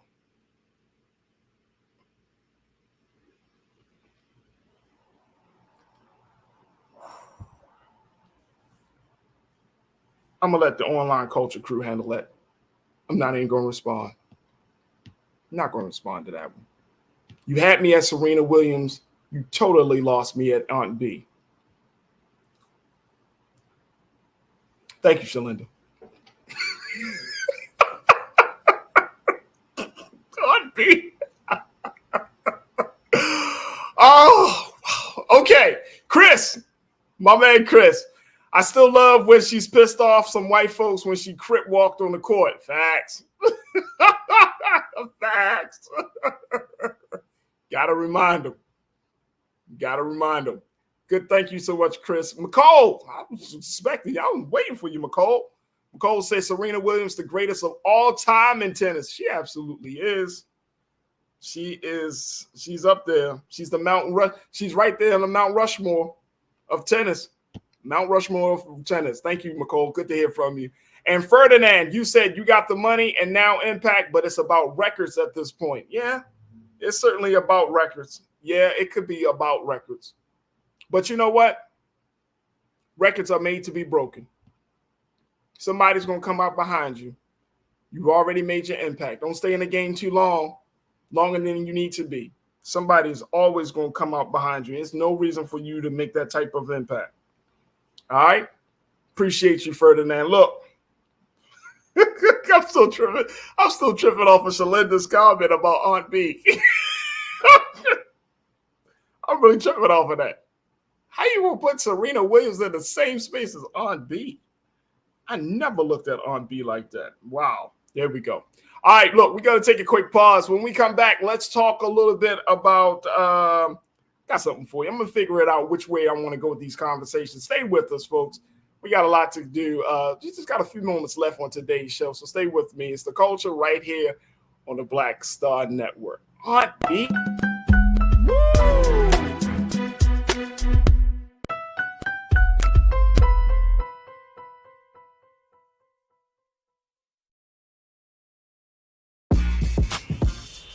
When we invest in ourselves, our glow, our vision, our vibe, we all shine.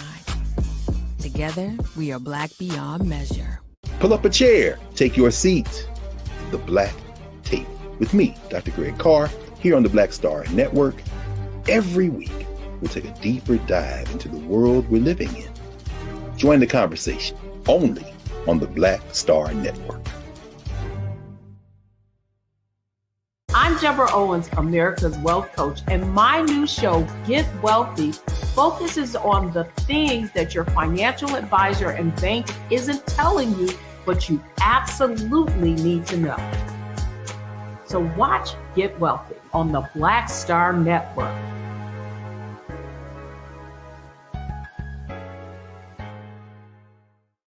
When we invest in ourselves, we all shine. Together, we are black beyond measure.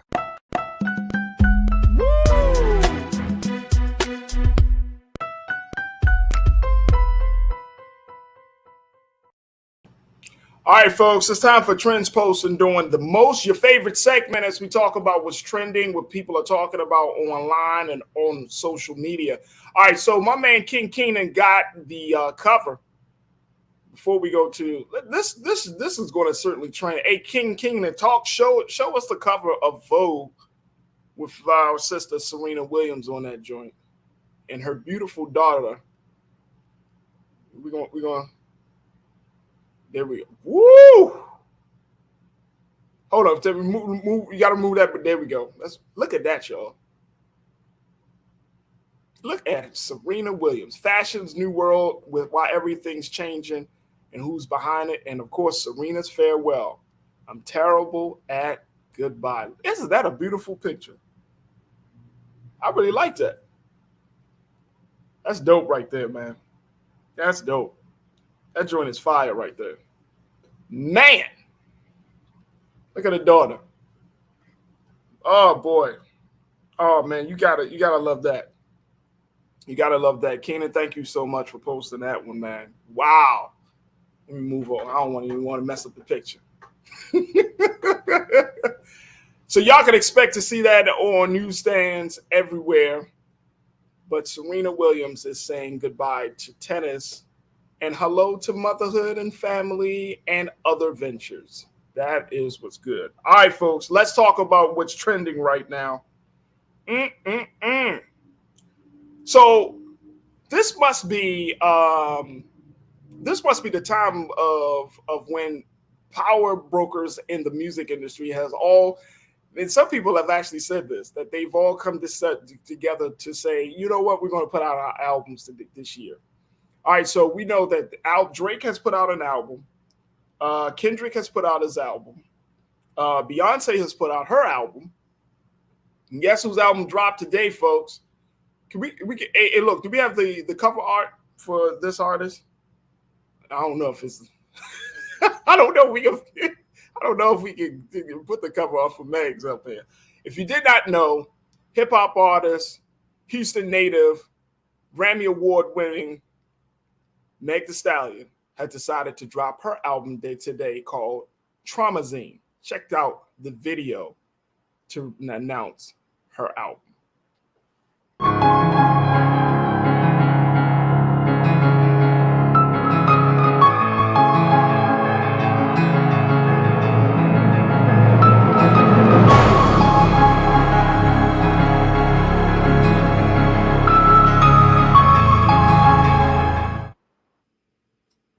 19 seconds of just fierceness.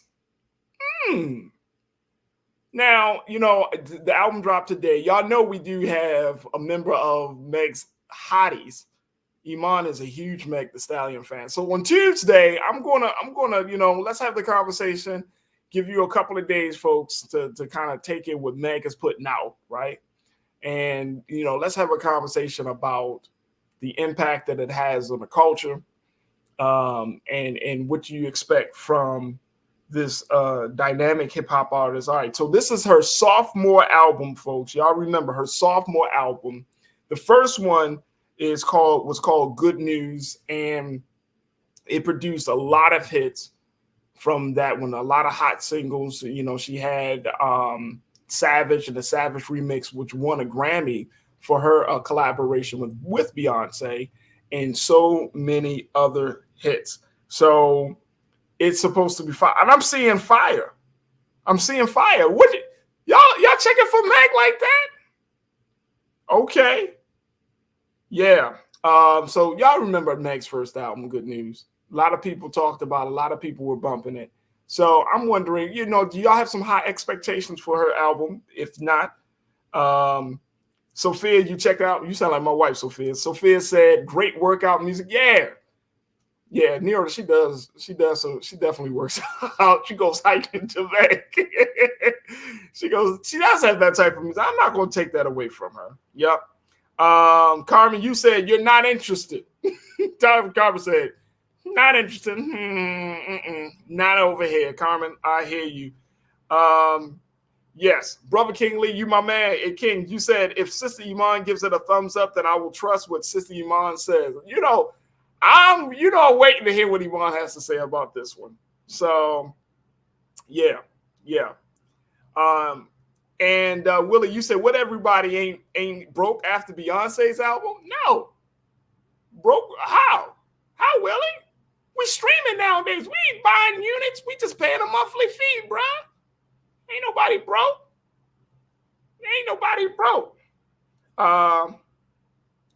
Rashida, good to hear from you. You said Meg Thee Stallion album looks interesting, and I'm going to say it more than Beyonce's. I said, we will see. I'm going to see what the reviews are. If Meg Thee Stallion, here's the thing, folks. I know that there is a place for Meg Thee Stallion in the culture, right? And we may not always agree with how she expresses herself. I mean, you know, as a man and as a brother who is, you know, who expects more, you know, she has a place. But I always advocate that an artist shows some level of growth. That's the big thing for me. Like, if you are, regardless of where where you started from, that you have shown some level of maturity and growth. That's what I want. And I think the culture deserves that and needs that. If you don't show growth in your artistry, in your expression, then if we hear the same stuff, then Nisa, you said she looks beautiful. I hope the album is fire. Yeah. We will see. We will see. It's hard putting out albums nowadays with streaming and people being so highly critical. It is absolutely hard for an artist to keep the momentum up. Meg Thee Stallion has one of the highest in terms of momentum. She brings it. She brings it. When she features on other folks' songs, she knocks it out the box. She is a serious artist. But everybody always going to say, if you can't put an album together, yeah, there we go. So that's trending right now. So we will certainly have a conversation about that. We got to talk about it here on The Culture. And I'm going to have that conversation on Tuesday with my Beyonce Beehive member, Lisa Winnie. And, of course, we're going to have it with Iman. I know Lisa's doing some work behind the scenes. Lisa, I can't wait to hear what you have to say. I can't wait, Lisa. Oh, man. All right. Here's the other thing that's trending, folks. If you did not know this, here's some basketball-related news. We know that we have lost a longtime icon, pioneer in basketball, in our brother Bill Russell.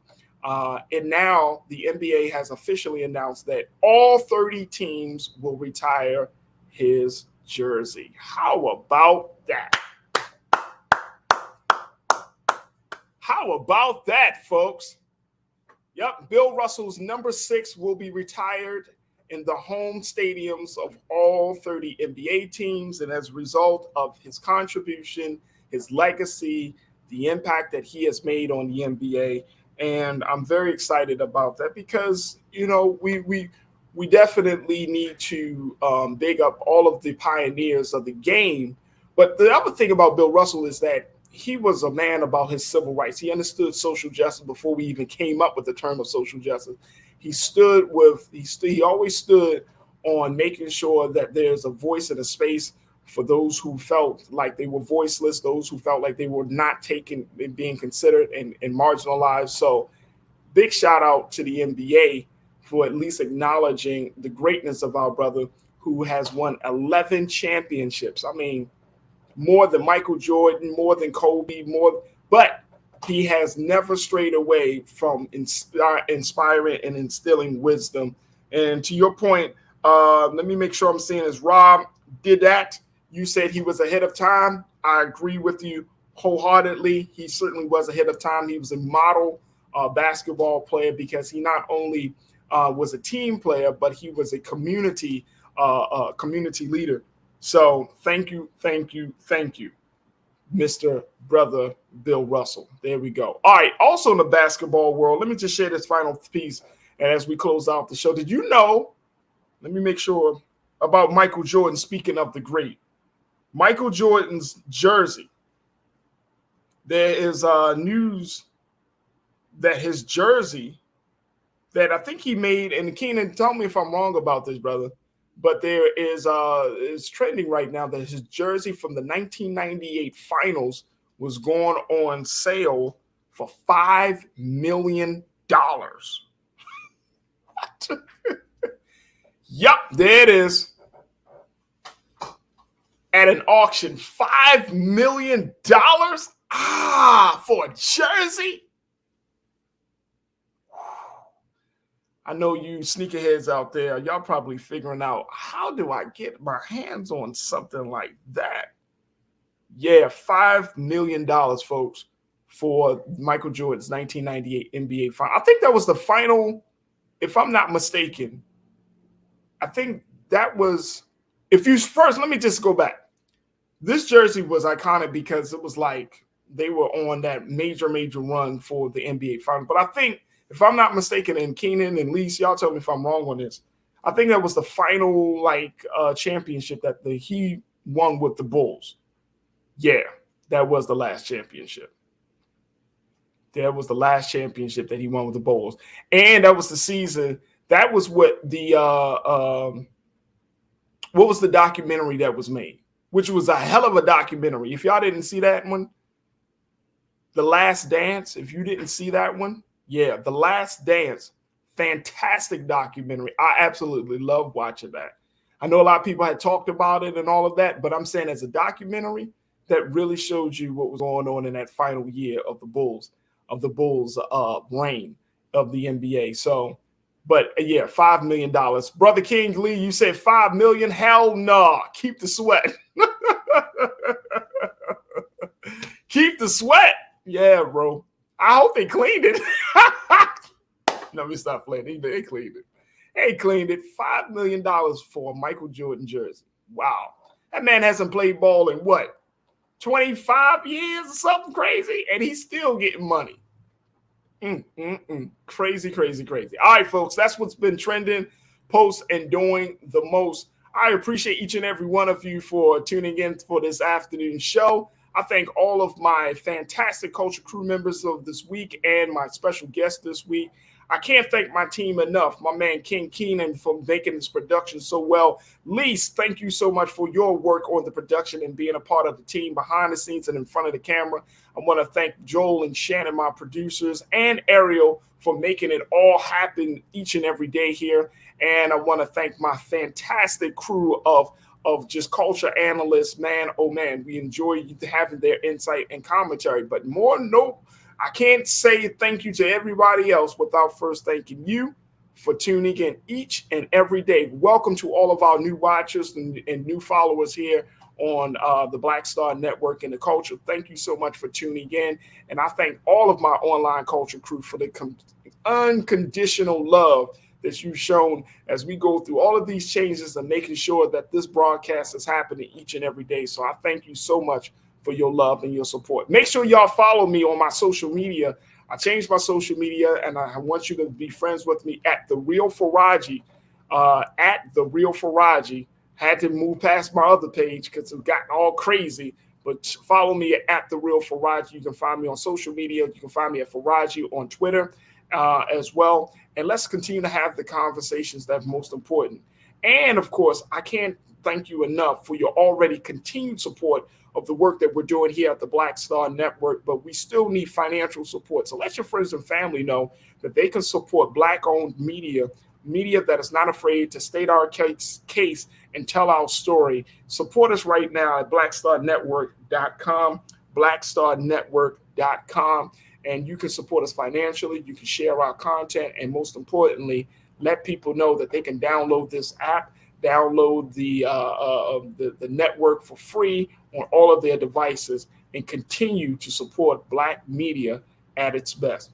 All right, that's going to do it for me. Stay tuned at the 6 o'clock Eastern Standard Time. Is Roland Martin Unfiltered with Big Brother Roland Martin. I'm your host, Farajii Muhammad. As always, never be afraid to challenge what's wrong. Stand for what's right while being yourself in the process. God willing, we'll talk on Monday for another exciting edition of The Culture right here on the Black Star Network. Thank you so much for your support. Thank you for tuning in. Have a great weekend. Peace.